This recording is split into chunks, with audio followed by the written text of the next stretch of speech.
Are you tired of watching shows that only give you general social media theory and expect you to figure out how to apply it to your own industry? Join us for this week's episode of Social Chatter, the industry's longest running social media marketing news talk show. Not only will you learn the latest breaking news, but you'll also gain practical advice on how to apply it. Now here's your host, Christian Karasiewicz.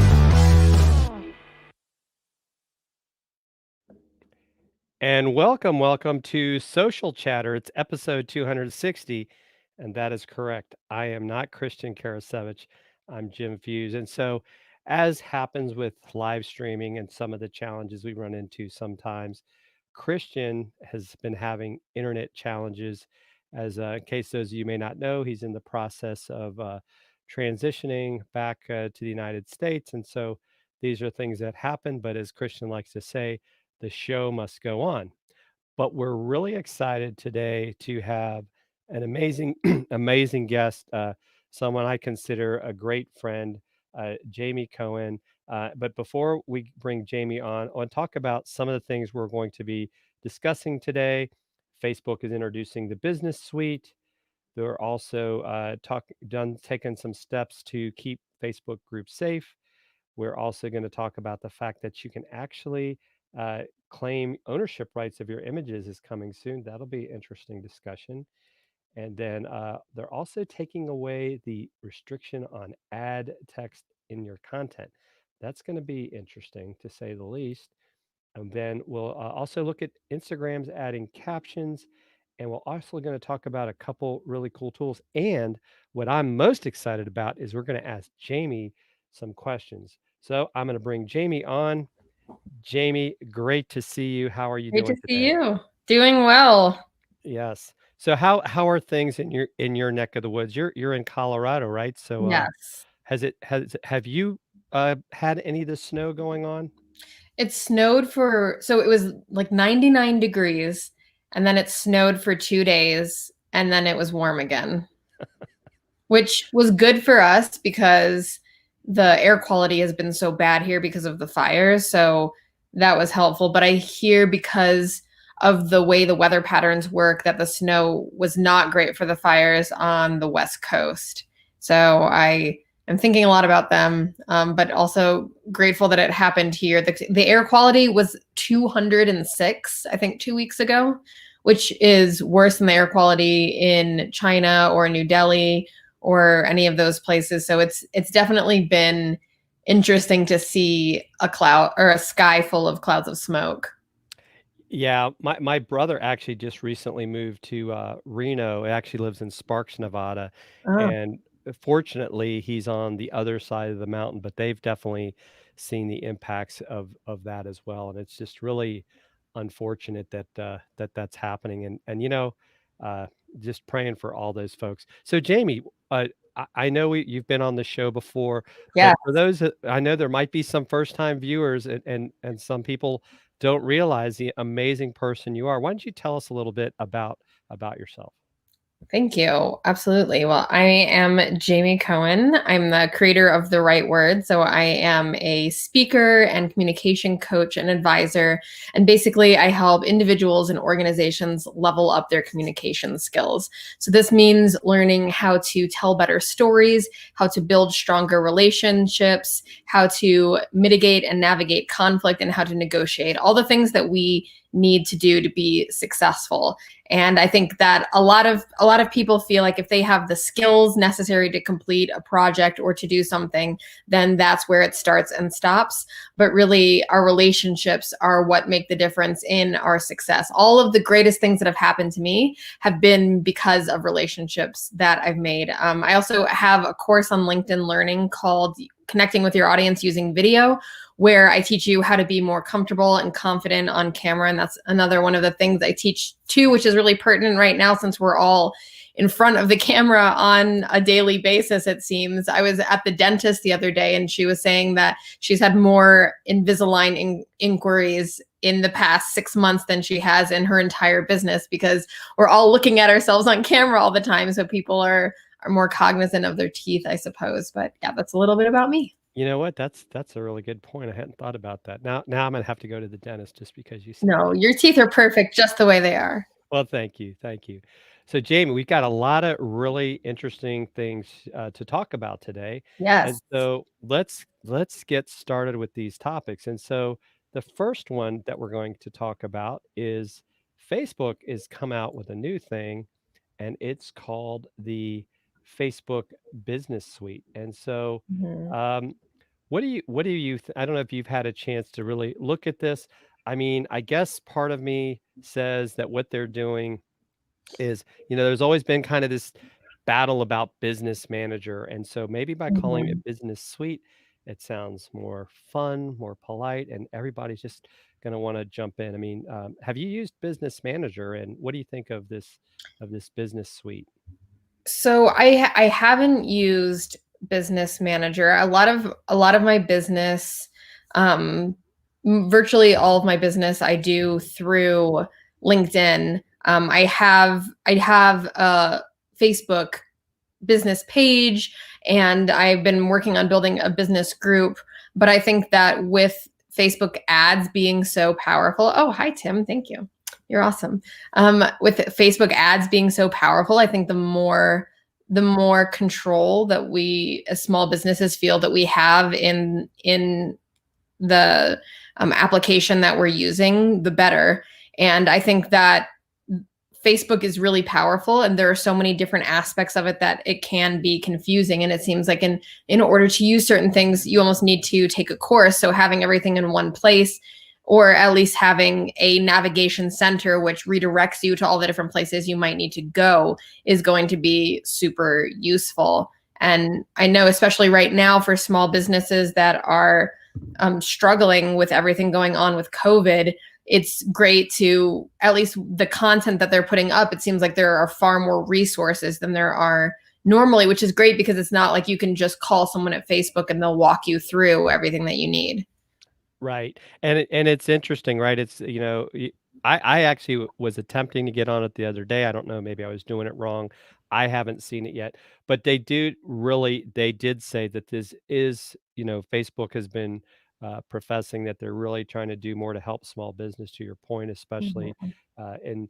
in these crazy times, as my friend Tim Sohn likes to talk about. And also want to say hi to Tim, and also to George Demanis, who was on the show recently, and we both love George, a great photographer, and I know he's doing some new stuff. Interested to hear about how that's going as well. And it's hard to believe, Jamie, it was over a year ago. We were all hanging out in Lima, Ohio. I know. It's so crazy. We got to meet for the first time in person, and it was such an incredible event. I was so disappointed that we couldn't meet in person this year, but of course, it's most important to keep safe. Um, but yes, times are very different.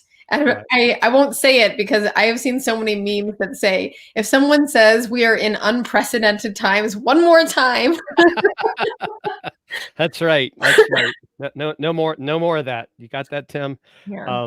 And of course, it's this continues to go into the linking of Instagram and Facebook. And even in Creator Studio, they're making it easier Mm. to do things as well on the desktop. I mean, I like the fact I'm more of a desktop user myself. I don't know Mm. what you think of that. And and they're also looking at ways to grow your business. And I do know they're also basically they're saying too, if you use the Pages Manager app, you're going to see the option to opt into Business Suite, if you it, Mm. as well. So they're definitely, to your point, streamlining it. I think we'd like to think it makes it easier if everything is in one place. So definitely something I Yes. think. Well, I'll put it to you this way, right? Because we've seen all the complaints about the new Facebook. I was kind of fortunate. I don't know about you. Had and I think it's still that way. It's kind of weird. I have the new Facebook on my computers. I use Apple products, but on my Mhm. iPad, it was still the old Facebook. And I don't think that I've had the update, or if I did, it was so minimal to me that I haven't noticed. So Oh, maybe then you haven't got it yet, Jamie, trust me, because you will know when you see the new Facebook. it's like, you're gonna like, what happened? I mean, it looks much more like the mobile experience, but definitely something different. And so, are you ready to go on to our next topic? Yes, let's do this. All right. So the next topic we're going to talk about, and I'm going to share that as well, is talking about Facebook wanting to keep groups safe. And so I found this really fascinating. I mean, because first of all, right, there's a lot of stuff, I guess you could say some of this is the trolling that goes on as well. But they want to keep groups safe, and so part of it is the idea of reducing harmful content, misinformation, and one of the things I found really interesting about this is I'm in several groups involving, health and wellness. And so, they're like stopping people who break our rules. So I guess they're going to ban people and that's any community standards. Mm-hmm. They'll have to get all those people's posts will have to get approved for the next 30 days. And then every group has to have an active admin, which I kind of was thinking, well, why wouldn't you have an active admin? That's something seems pretty important. I know it's the same thing on pages. And then, and because they're even saying they're going to archive groups that have been without an admin uh, within the coming weeks. So if you had a group and you were the admin and you left it, you might want to give them a warning or get somebody in there to be the admin. Mm. Um, but I guess where this is a little confusing, they talk about removing health groups from recommendations. And so I guess what that means is if you're a health group trying to get people to join, you're going to have to work a little harder to get people to come to your group. It's not that they're Right. they're going away. And I think that's, probably because sometimes, right, it's kind of like if it sounds too good to be true, it probably is. Right. Um, I do like the fact that they're going to continue to combat the organizations and movements tied to violence, because that's definitely been a problem as well. And so uh, they're going to also. This is interesting. If you share misinformation in groups, that they're going to actually be monitoring that, and so I guess the question becomes, in a sense, is Big Brother watching us, right? Because and so maybe, and of course, I think, and I'd love to hear your thoughts on this. Part of me says that in the big scheme of things, Mm-hmm. we're on rented land, right? So if Yes. you thought, oh, I'm going to have a group on Facebook, maybe it's easy, but you are really subject to their rules. I mean, what are your thoughts on this update? I think that, like you said, when you're renting space from someone, you don't really have the privacy, whether we deserve it or not. That's what is up for discussion. And I think that it's good to have, or in a group, it's important to have an admin. I've been in a bunch of groups that have been archived recently because they were for a specific purpose, but with all the political and social unrest right now, those topics are becoming more and more prevalent. But because that group wasn't built to discuss that topic, their conversations are getting out of control and becoming really aggressive and negative rather than actually focusing on what the group is for or having a useful conversation. So I do think it's important to have an admin, and I think that it's good that that's something that's being enforced. But and I think also I know with a lot of videos, they've started tracking those really heavily to show whether that's fake news or not. And I think that's important because I know a lot of really educated people who have, I don't know if succumbed is the right word, but the wool has been pulled over their eyes by information that isn't true. And they've been sharing that, and they have been disseminating information that isn't accurate with good intentions. So I think having the platform itself say this isn't real is something that's really powerful for the person sending the information, because then even if that information is being sent later on, there will be, excuse me, sorry, I don't have corona, it's the fires. So don't worry. It's really powerful because the person sending the information can see later on, like, oh, I made a mistake. and the person receiving the information doesn't have to be worried about something that may or may not be true. I think also in these groups, I see a lot of health information being shared, and then the admins of the group or other people have to keep reminding other people, like, hey, you need to check with your doctor. Like, this is information based on my experience, and this is what I've had success with, but I'm not a medical professional, and this doesn't necessarily work for everybody. I don't know if you have any pre-existing conditions. I don't know your full health history. I also, because I'm not a physician, don't know the contraindications of any medication or product or any just path that you choose to go down. And so I think that archiving some of these groups is good. But then on the other hand, maybe there are some groups that are led by health professionals where, of course, they have to have the disclaimer that you should get all medical advice from your prescribing physician. But I think that for a lot of people in the world, Facebook is the internet. In other countries, aside from a lot of smaller countries, a lot of countries that are maybe they're more strict and people don't have the same freedoms that we enjoy here in the US.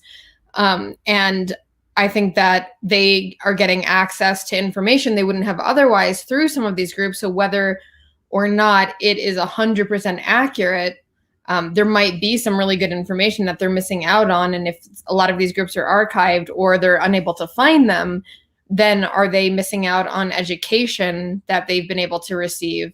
So I think that with every situation, there is good and there is bad. And I think keeping something safe, that's subjective. It's case on a case by case basis. And, I think, again, Facebook is really powerful. It does some amazing things for small businesses.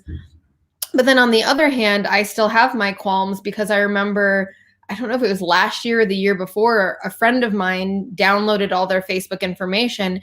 And in that CSV file were text messages from their phone that they had never given Facebook access to. And so it's the thing that I just wonder is if the more control Facebook has, the less privacy we have. And then where does that stop? I want to feel safe. I want to feel protected. I want to know that the information that I am consuming is accurate. But how do I know where my privacy ends and their reach begins? That's such a great point. And I love what Tim is bringing up. He says, I think it's important to only say, even in Facebook groups, only what we would say in real life to people. You never know where the information could show up, even if it's a closed group. And I mean, it's so true. I mean, people can take screenshots of the things that you're seeing. I mean, I've even seen some people, I'm not going to mention any names, that have put stuff on Twitter. They took a lot of heat. They took it down. But guess what? People were taking screenshots and posting it in private groups like, look what this person said. Yeah. And so it's kind of like, they say, what you put out on the internet, in a sense, it's there forever. People can find it. And I think we've got Christian. We may not have his picture, but we're going to bring Christian on. Christian, can you hear us? Let's see if we can get him to unmute. I think he's on mute. He's stalking us. There Can you We can. We're glad you could join us, even if it's from beyond. It's the voice of Christian. Great beyond. Yes. So what have I missed so far? As I know you're talking about the Facebook group changes. Yes. Yeah. No, we were just talking, and Jamie just brought up some great points about how we have to be very, leery of the stuff we see out there and how it's affected a lot of people. I mean, and even, I don't know if you guys have had a chance to watch The Social Dilemma on Netflix, but I found it fascinating to think of the fact that all of us, including the people watching right now, all of our news feeds are different. None of our news feeds are the same. So we all end up with this different perspective of what our perceived Facebook reality is. And so I think I do like what Facebook's doing in regards to groups, but I also am a little concerned that from a freedom of speech standpoint, are they really, choosing what we get to hear and see? And I think, to Jamie's point, how do we always know what we're hearing is true? I mean, what do you think, Christian? Any thoughts? Jim, you there? Yeah, we're here. Okay, sorry, I was cutting out. Sorry. Yeah, I will 100% agree with that. I will say there's a feature they rolled out, or they're doing with this groups, the ability to claim a group that is no longer having an admin on it. Did you guys read that in the article? Yes. I think that's Yes, kind we of did. fascinating because it doesn't really give. Here's the thing: it doesn't give Facebook. Facebook makes the decision on whether they will assign somebody to a group as an admin, and I find that really interesting. And the fact that if there is a group that, to Jamie's point, she was talking about good information out there, you could also have somebody take that over and do nefarious things with it. And that could be done accidentally. It could be because Facebook allowed somebody to take that over. So I wish there was some sort of verification process, with that as well. So where why not add the ability for people to take over a group that doesn't have an admin, for example, but provide the necessary credentials. For example, like on Pinterest, if I want to add Pinterest to my website or claim an account, I have to get an HTML account or an HTML file, And so I wish Facebook would put more in their process, I think, for people to be able to actually claim a group. Right. Yeah. And yes, I think that's a good point there. But I think this also, I'm sure there's a lot of business owners out there, because I've run into it, that would like to be able to do that with the admin part of their pages, because they've had people come and go and they have no way to claim their pages back. So it'd be Yes. nice if there could be a way that they do that, because I've seen some cases where like the page was created in Business Manager. Nobody knows who's running the Business Manager account, and the people that are literally running the page are editors, and they have no way to add people to do a lot of things. So, I'll just say Facebook, good step on groups, but how about let's help these people out on the business page side. So let's move on to our next topic, I think, and that would be the idea of allowing you to now claim your images. I think I've heard this was rolled out to a select group of people, but now this is something that's going to open up to all of us. What are your thoughts on this, Jamie? I think that this is something that's really valuable, because right now you have to do so much to your images in order to protect them. I think it's great that there's a lot of softwares available now where you can geotag things and you can put a lot of information into the code. So even if someone steals your image, that information can be found on the back end. But then there's so many different steps. I think then also making sure that you have your name. A lot of people I see have their handle hidden in the image, or they have all of this different information that you have to think of before you post something.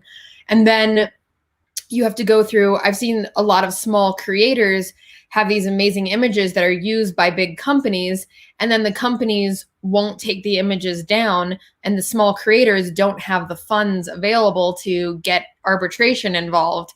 And so then it becomes this big battle where no one wins. And so I think on one hand, it'll be great to protect the artwork and just essentially the business products of smaller of smaller creators. And also it will provide a new opportunity for safer monetization. So if someone wants to use an image, so if a brand or a meme page or anything like that wants to use an image, the image has been, there is some manner in which the image is owned. And so there's more protection for that person whose image it is. Right. And Christian, what are your thoughts? I like the idea of this.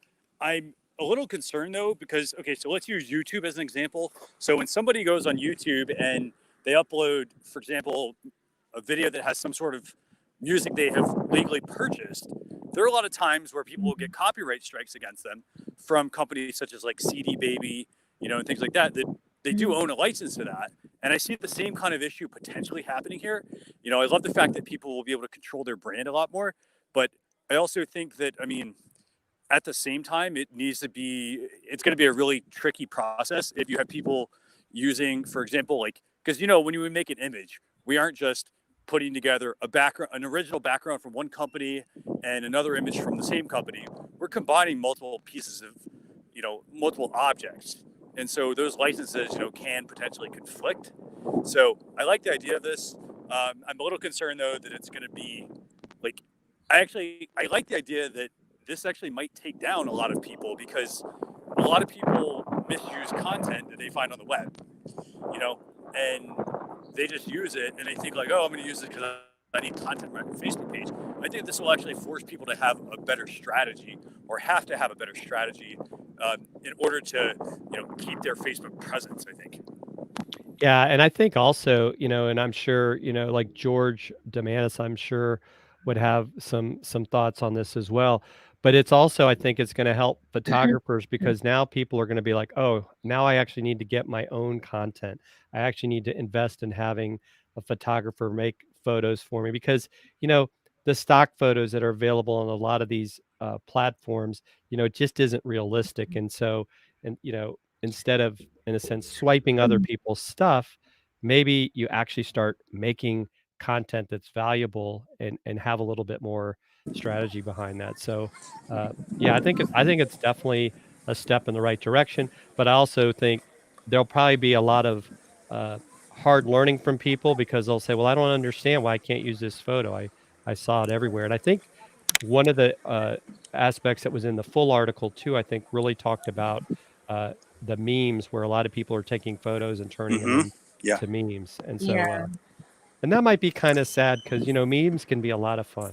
they can. And I also hope that there's more education, because I know years ago I got hit by a company that goes around collecting money from people who have used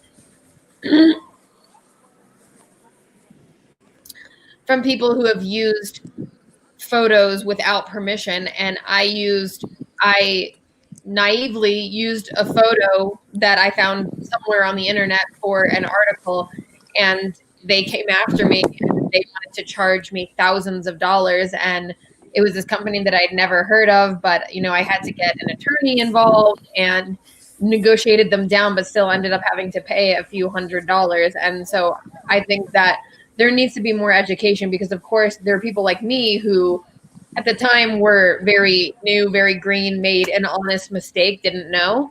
And then people who are aware that they don't have ownership of a photo, and maybe are using it on a social media platform. I, for instance, was using it on a website where it got very little traffic. So the idea that they lost money from it seemed a little bit ludicrous to me. But then obviously you need to have permission to use a photo that isn't yours. So I think as these rules roll out, the education behind it should also be amped up quite a bit too.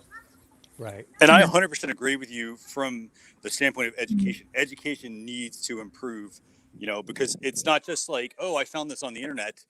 Because here's the thing, Google Images. Everybody goes to Google Images and they think that just because it's on Google Images, because it's technically on the internet, they can use it. And it's well, no, it doesn't work that way. You still have to have a license. And the other thing also regarding education, I think that needs to happen is that people will actually go and there needs to be a seamless way to contact whoever the person is that has that photo. And there needs to be something from an education standpoint to say, if, for example, because some people will do this, they'll contact the person and then they'll get no response. And they'll assume that just because the person didn't respond, it's okay to use it. And there definitely needs to be some education about that. But also, I also agree, people should get paid for their work. So if you're going to take somebody's work, you don't want to do that. You want to make sure, you come up with something original. So I do think that people need to, they need some more insight into, what they should and shouldn't be doing. So. Right.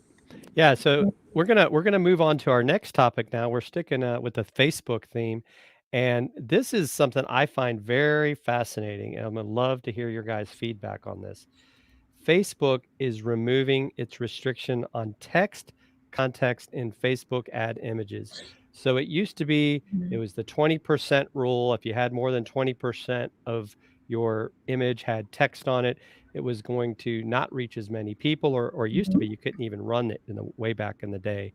But now they're going to take that restriction off. I don't know what to think of this. I think, I don't know that I like the idea of seeing a graphic that's just full of words. What are your guys' thoughts? I think it depends on what the advertisement is, because I think we're so bombarded by ads on a regular basis everywhere we go. On the one hand, it might be nice to know what is it exactly that we're looking at, because when you click on an ad, it takes you down a rabbit hole sometimes. And so you click on, like, for instance, I find myself, I don't purchase through the Facebook link because I'm just sometimes a little bit wary of the tracking, but I'll often find a lot of things I'm interested in purchasing through ads that I see on Facebook, which I think is great. But then I often get caught down a rabbit hole where it's not exactly what I thought it was. Or, for instance, I purchased some shorts for my husband a few months ago, and it turns out that it was from a manufacturer in China, which is normally fine, but they sent us the wrong size, and they sent us the wrong piece of clothing that we ordered in general, and then wanted us to pay like $30 to return it. And they said, oh, well, the sizes are different in China. We said, no, what you sent us is huge.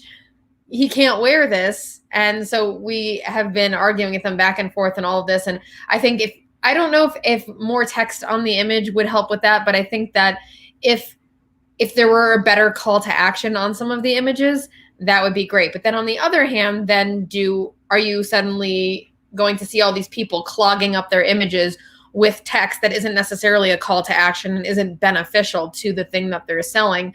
So then the question becomes, is this more annoying to us, or is it just something that's going to be, it won't be beneficial to the people who are posting it because there's so much text on LinkedIn, on Facebook as it is it just going to get lost in the shuffle with all the text that you're seeing on all the different parts of Facebook? Yeah. Christian, what are your thoughts? I definitely think I'm going to go back to the same point that Jamie just made about rights manager for Facebook. Same exact thing. I think there needs to be better education to people that are trying to use Facebook for business on what actually is good and bad as far as, the amount of text you put on an image. They need to make sure that, like, I personally, I feel like, if you're a small or medium business, you don't really know what a call to action is or what you should put on there. And I think a lot of times people just put everything because they don't know what they should be putting. And I think it comes down to education. Now, the hardest part is going to be getting people to actually take the time to stop and learn, because, they're in the business to make money and they don't really care about the marketing aspect. So I think it's a good idea, but I think there needs to be some education.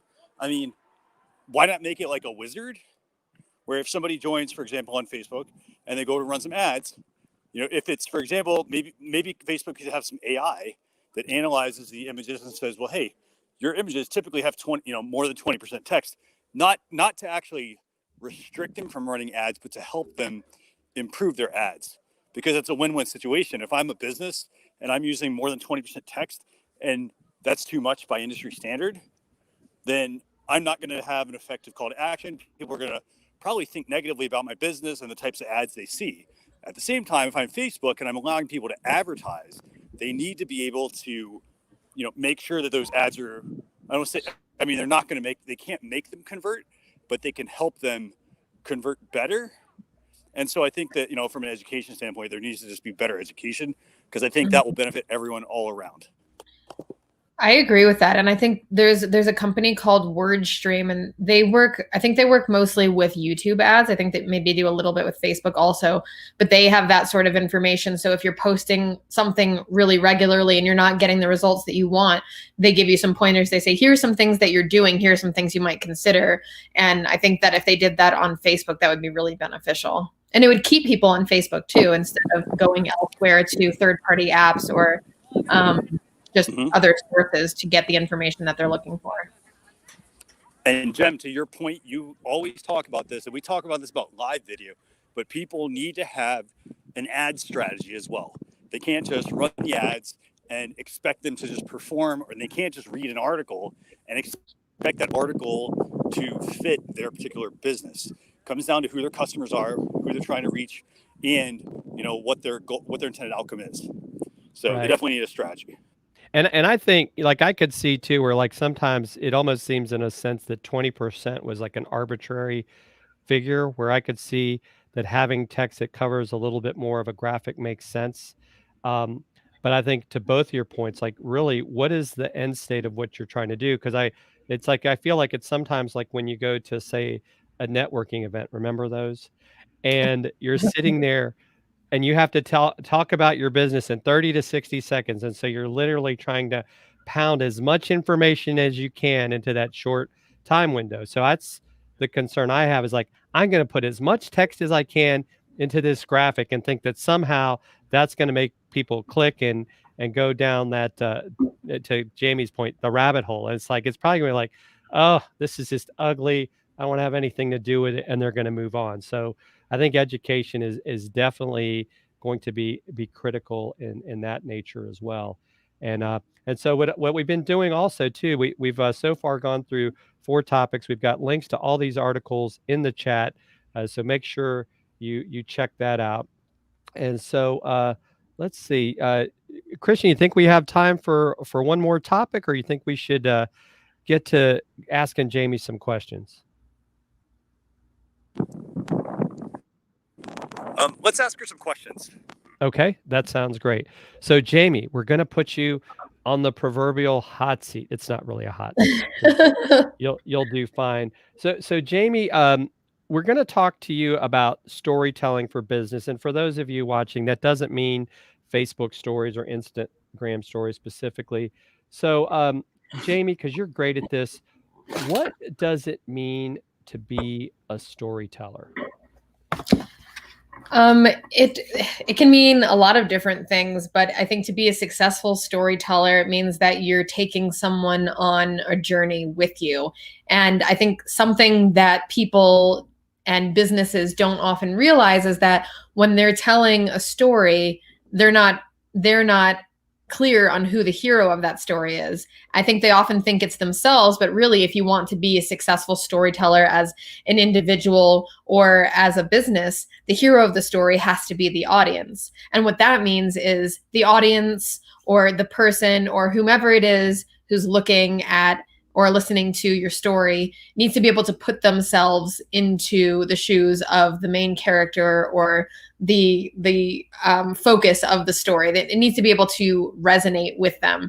And a lot of businesses and people and companies think, well, let me talk about myself, I, but it needs to be more you.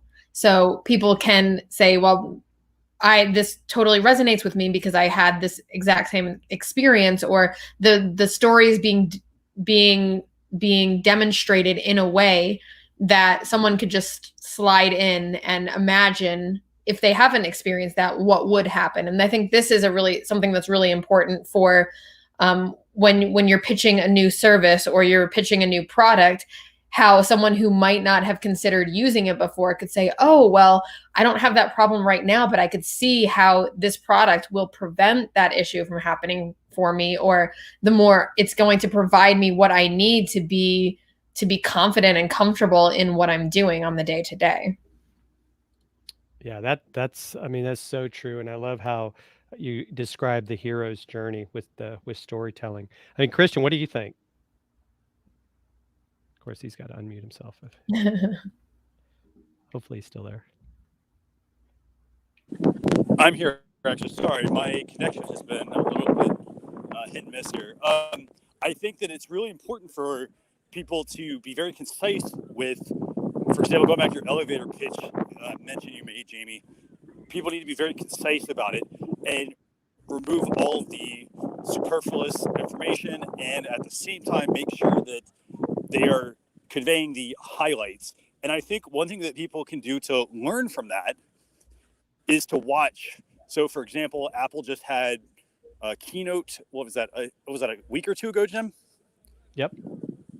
I think that people should try and watch. You don't have to watch the whole thing, but watch the delivery methods or watch a TED Talk, and know that you have a finite amount of time to get your point across. You can easily leave out certain parts because you want your message to be exactly what that person needs to take away in that very short amount of time that you have. So as far as telling your story, I think businesses need to focus on that and look at brands that they admire. Like, why do I buy a certain type of product? It's not necessarily, it's partly the quality, but at the same time, it's also the fact that like I might like what they stand for example. And so look at their marketing if it's a large company, because most of the time they're paying a large agency to do this to help them with that part. And so I think you can really learn from that to help you tell your story better. Yep. And that actually leads right into question number 2 for Jamie. Jamie, can a business be a storyteller? Absolutely. Anyone can be a storyteller. And people get concerned about the equilibrium between a personal brand and a professional brand. And that's something I actually call a brand equilibrium, where one person is telling their story, but it is either supported or there's follow-up from the business brand. So the way that I always talk about it is that the personal brand should tell the story of the individual, who they are, what they're about, and then their business is part of that. And then so they're like the lead singer, and the business is like the choir. So the lead singer is giving you a bunch of details and a bunch of interesting stories, and the choir is giving the supportive information. It's what's making everything sound beautiful and making everything all come together. But can a business do this on its own? Absolutely. And the way that they do this is direct things toward the audience and not so much toward the sale. And I think that's hard because we're with ads and with everything, we're so used to just sell really hard. But social selling is something that is really important. And that is providing information that is necessary to the person who's watching it, so that you become a resource rather than someone who's a company that's trying to shove information or a product down our throats constantly. It's like, here's something that might be interesting to you.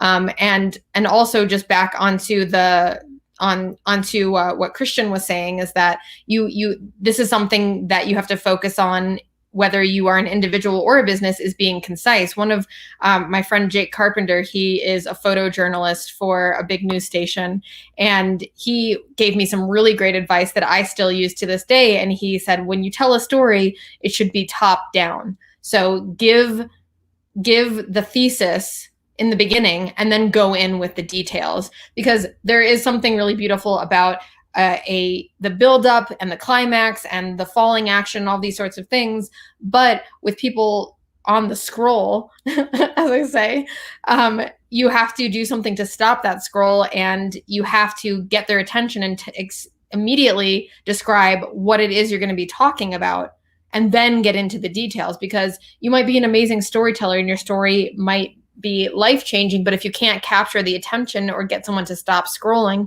or get someone to stop and listen, then you're not really doing much. So just circling it all the way back, yes, a business can be a storyteller, and to be a great storyteller, you need to be able to create content that resonates with your audience, something that is concise.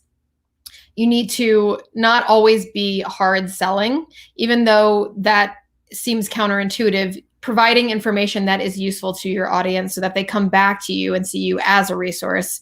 And then being active in the community. So engaging with your community without something that I see a lot that I think takes away from the community aspect of a business or a brand is these sort of canned responses. So someone will ask a question and then they'll just copy and paste something that they have templated on the side. So someone will for a makeup brand, like, does this work with oily skin? You can, and then they'll post something. You can go to our blog post and find this information, and then there's no sort of connection between the person responding, so maybe the community manager, and that individual. And I think that is what really brings people into the story, is feeling like this isn't just something that's totally intangible. This is something that I'm a part of. So I have a question in regards to that. So how much information should somebody give away for free? Because I think a lot of us struggle with the fact that for example, if we write a blog post and that content is there, I realize for the most part, it doesn't answer the specific question. It does, it gets them at least pointed in the right direction. How much of that should they give away for free? A lot of people are worried about giving away too much information, and I don't think that's something that you should be concerned with, because if you think about something like a cookbook, if you're a good cook and you check out a cookbook, you can make something that's pretty delicious, but that's still totally different than working with the chef who wrote that cookbook, and you're going to get a totally different product. So it's the difference between having something that's pretty good and having something that is excellent or as close to perfect as you can possibly get. I think HubSpot does a really good job of this. I've learned so much from the content that they post, and it answers a lot of really specific questions. But when it comes down to it, for when I used to, before I had my own business, when I worked at other companies, I used their product. Was it different looking at their blogs that gave me all this precise information versus using their product? And yes, it still was.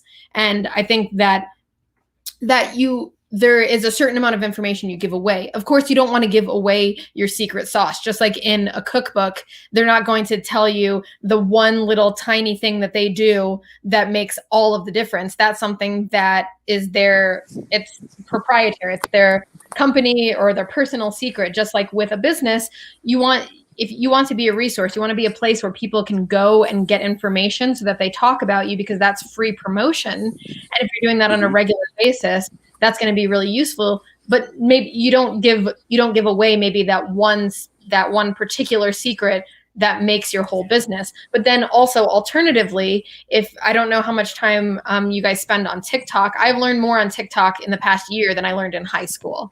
And there's so much information there. I know people laugh when I say that, but it's true. I've learned about the stock market. I've learned in-depth things about marketing. I've learned about health.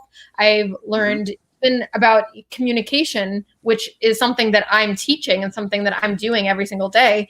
And people are giving away this crucial information, and still they're getting tons of leads.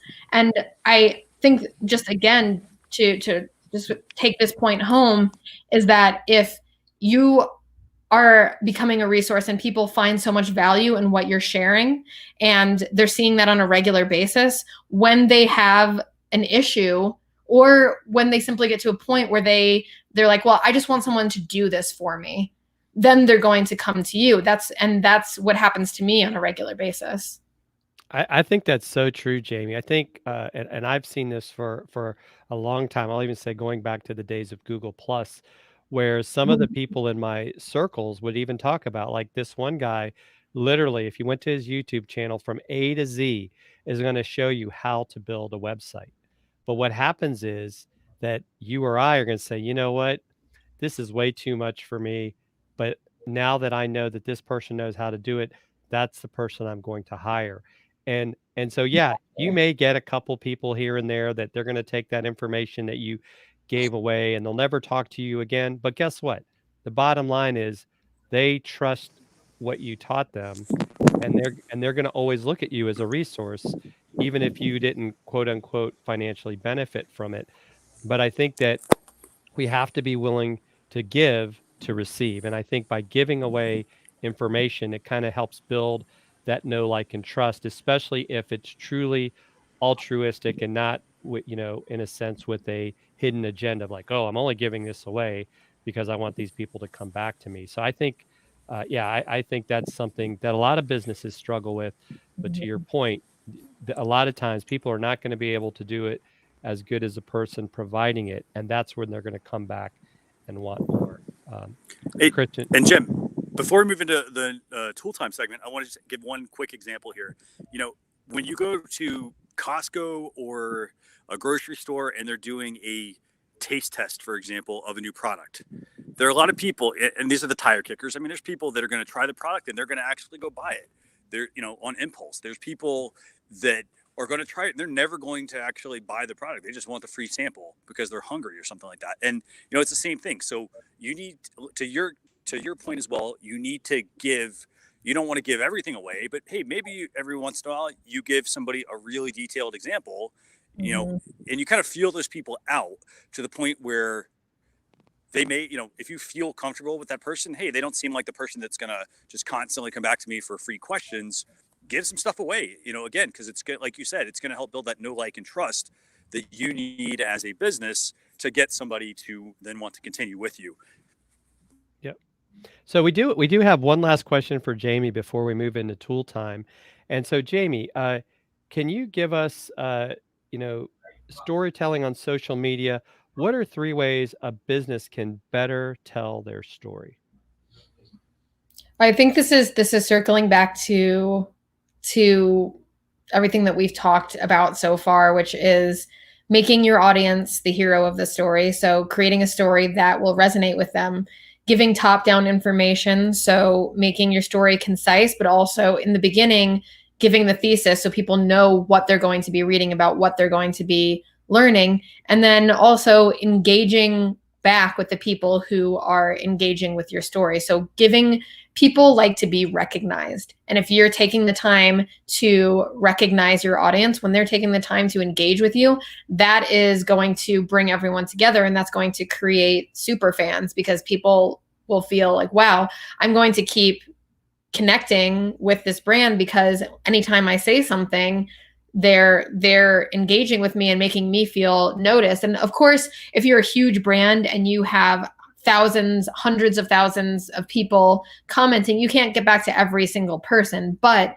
you can connect with a lot of the people who are maybe the first people to comment on the post, and then maybe you do another pass later. But I feel strongly that engaging with your community is a great way to get this, not only to help the story resonate more with the people who are engaging, but to get the story out there further because people will see that you care. So true. And I think that's where a lot of times, I think when businesses are struggling, and you hit on this earlier, is one, they're always pitching their product, right? That, like, even they'll say, oh, well, I'm not getting any engagement on Instagram. It's like, well, what are you posting? They're always posting what they're selling. They're never, and then they're not engaging with their community on the community's pages, right? Just to say, hey, Jamie, I love this post, and what it did for them. So no, those are some great tips. So Christian, any final thoughts before we move into tool time?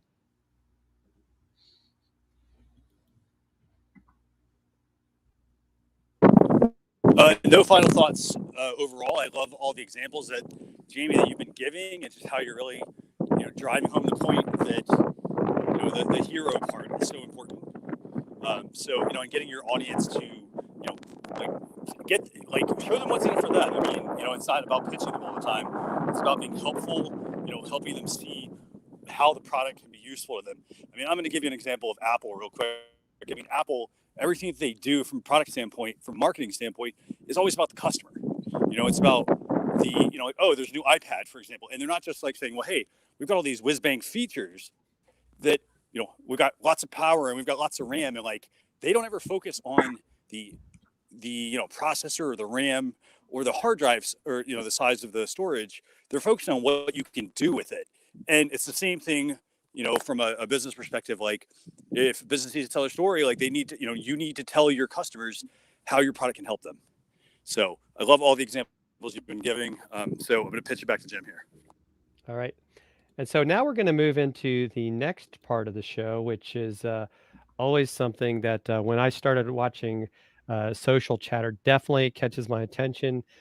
Sometimes Christian also affects my bank account because he's putting out these great things. But we're going to go into tool time. And so the first item that we're going to talk about is a really cool thing that now I'm going to have to go download because it just, in the world of video, it really makes things exciting. And that is a new well, I don't know if I guess it's a new app to a point from FilmicPro, and it is the DoubleTake by FilmicPro. And so what this will let you do, and of course, Christian keeps bringing up all this Apple stuff on the iPhone and the iPad, is you can literally do multicamming in a studio here. And I mean, just seeing this, I was like, wow, I got to check this out. Haven't checked it out yet, but I mean, I think even sometimes I was listening to a conversation on StreamYard Connect with Ross Brand and Diana Gladney yesterday. And they were even talking about how even like thinking of webcams, your phone, especially some of these newer iPhones, and we'll say some of these newer Android phones, the cameras on there are amazing. So you don't need to necessarily go out there and buy the latest and greatest DSLR or mirrorless camera. You can take these apps, use your phone, and come out with incredible content. In fact, I know for me, that's what sold me on the iPhone 11 Pro. Is back when Apple, to your point, Christian, was doing their take on look what's coming out, and these people literally created a movie in 4K using nothing but the iPhone. I was like, I got to get me one. Yeah. So Christian, what do you think about this? I will say this. I mean, for the longest time, I've been a huge advocate of FilmicPro for any sort of video recording. And they have, two features. So they've got this app now. And so I think if you're an iPhone 11 or an XS or an XS Max like user, I think even the XR, this is a no-brainer to download and use. You can, like, to your point, you already have a fantastic webcam, essentially, or I say webcam. I guess you already have essentially an excellent camera in the iPhone, the device you've already spent, probably over $1,000 on, and rightfully so. You should have a really good camera in that device, given what you've paid. And this allows you to basically, not have to have, I'd say, streamline your equipment. You don't necessarily then need, I need a separate webcam. Use your phone, put it on a tripod. Most of us have ring lights, for example, and they have tripod adapters. So why not put your phone up there and use it? And this will allow you to also repurpose phones. So if you're someone who upgrades your devices quite frequently, it's fantastic to have this phone, the latest one, and then maybe like 1 or 2 gens behind, and use it with this app. And you now have multicam support, and it's super easy to use. And just overall, DoubleTake is just fantastic software. Awesome. And I want to give a quick shout out. We've got Brian Schulman in the audience showing Jamie some love. Great to see you, Brian. And I know Tim, right? I actually said the word Android. He's shocked. Shocked and appalled. But like I said, Tim, I keep trying to bring him over to the dark side because Tim now does have a MacBook. This is an Apple product, Tim. So you are not going to be able to use this on your Android. I'm sorry to say. Yeah, it's the triple cameras. I will say the triple cameras are great to be able to then give you, multiple angles or multiple options as well for your filming. Some of the apps will actually let you record from, each of the individual cameras as well. So very useful feature. Awesome. And so I'm going to pull this down for a second. And now I'm going to also go into our next item that we're going to talk about. And this is another one that looks very fascinating. Christian's always finding this amazing stuff. And this is called Searchie. And let me hold on. I'm going to stop sharing this because we're going to play this video, so it'll tell you a little bit. I forgot to share my sound. I always forget the little things. So let's go here. And so we've got a video here that I'm going to go ahead and play from Searchie, and hopefully you guys will hear this. And oh, we're not hearing it. What did I do wrong? I can't hear his video. You guys probably can't either. Anyway, so I'm going to stop the video. But what Searchie is doing is Searchie is allowing us to unlock the full potential of your video and audio content. So this kind of goes back to, and I know Stephanie Liu, who we're a big fan of, just recently did a thing where she showed 94 ways to repurpose your live video content after the fact. So this is another thing that a lot of content creators have, and one thing that I'll say that I know Christian does an amazing job with Social Chatter is repurposing each episode, because so many times what we do is we create our show and then it's like we're off to the next one, but you've got all these nuggets. I mean, some of the answers that Jamie gave today, those are even as just standalone clips will be amazing content, not only for Social Chatter but also even for Jamie to use with her audience. So I think this is that constant struggle that people have. So I do think that this is definitely a product to think about, especially if you're a podcaster, live streamer. How are you taking this long form content that you've created and putting it into bite-sized pieces to drive people back to your original content? I mean, what are your thoughts on this, Jamie? Oh, you're muted. Sorry, I was on mute. Yes, that's okay. I think that this is great. And even for someone who considers himself a content creator, I often get stuck with content where I'm like, well, I need to film something today, or I need to do this, and then I need to make sure my lighting is right and this and that. And whenever I'm doing live video, then that gives me the opportunity to cut that down into a bunch of content that I can repurpose for all sorts of things, whether that is creating new long form content with a bunch of clips from the video, or creating a bunch of bite-sized content that I can use across multiple platforms in a bunch of different ways. And so then instead of spending hours and hours and hours recording new content and editing it and doing all these different things, I have this one piece of content that I can use in a bunch of different ways. Christian, what are your thoughts? I will say I love the idea of this application. It's also, by the way, you can also drop social media content in there, videos, audio, all that sort of stuff, all those different types of content into this. And the one thing this also solves is discoverability. So for example, you could have, because you mentioned this earlier, you could have on your website every single FAQ that you often get asked by a customer. And the one thing though with this is this application will help you bring that out for your customers. So they don't have to go to Google and try to find your content. They don't have to go to your website and try to use your search functionality, which, while I love WordPress, the search functionality is not always that great, and so this is where Searchie really helps. You put this on a site, it gives you a widget, and people can easily search that widget to find the exact content they need. So for example, if your website has all these blog posts and you don't do a good job of categorizing them, or you don't really put a page up where people can go search for them, you can essentially put the Searchie widget on a page, and voila, you already have a fantastic FAQ page where people can search and they can easily find the content that answers all their questions. So, it helps you get, instead of creating all this content and just having it kind of sit there until somebody wants it, it makes it very easy for people to find it. Awesome. Well, this has been some great stuff today. As always, Christian, you come up with some great stuff for us to talk about each week. So, Jamie, tell folks where's the best place to connect with you. Are you working on anything new that people might be interested in? Yes. So if you want to connect with me, this link in the bottom of the screen, LinkedIn is a great place to get in touch with me. That's where I spend most of my time.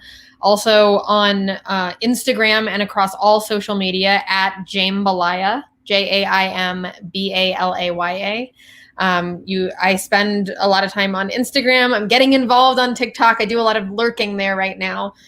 One thing I am working on right now that I'm hoping to launch later in the fall is a leadership communication mastermind. So I've been working with a lot of individuals, and I want to make this more accessible, especially during these crazy times. And so it'll be a 6 to 7 week mastermind where you will connect with so this program is specifically for high achievers, but people who are trying to get to the next level and just haven't been able to get there yet. And we will talk about all the ways that you can connect more deeply with people, how you can present yourself as a leader, even if you don't have the title, and you can get the things that you want. You can achieve the things that you want by using the right words, not the perfect words, but the right words for the situation. So that's still in the works, but should be launching later in the fall. Awesome. We're looking forward to that. We'll make sure to share that out on our socials when you put it out there, so we can get you some folks to do that. So Jamie, this has been great having you. Christian, any final thoughts on today's show? Anything you want to share with us? I gotta say, it's an absolute pleasure having you join us for Social Chatter episode 260, Jamie. I'm always enamored by just how much great information you're always sharing with viewers. So I want to thank you so much for joining us. And Jim, I want to thank you as well, just helping me fill in, because obviously, I was having some technical challenges today, and so thanks for carrying that torch. But we will see everybody next Thursday, right, Jim? Next Thursday at 11 o'clock. It'll be October 1st. Where has the time gone? I don't know. I've been here the whole time since March. But thanks everyone for joining us today, and we look forward to seeing you on a future episode of Social Chatter. And Jamie, I'm sure we'll have you back again sometime soon. I can't wait. Thanks for having me. Thanks, everyone.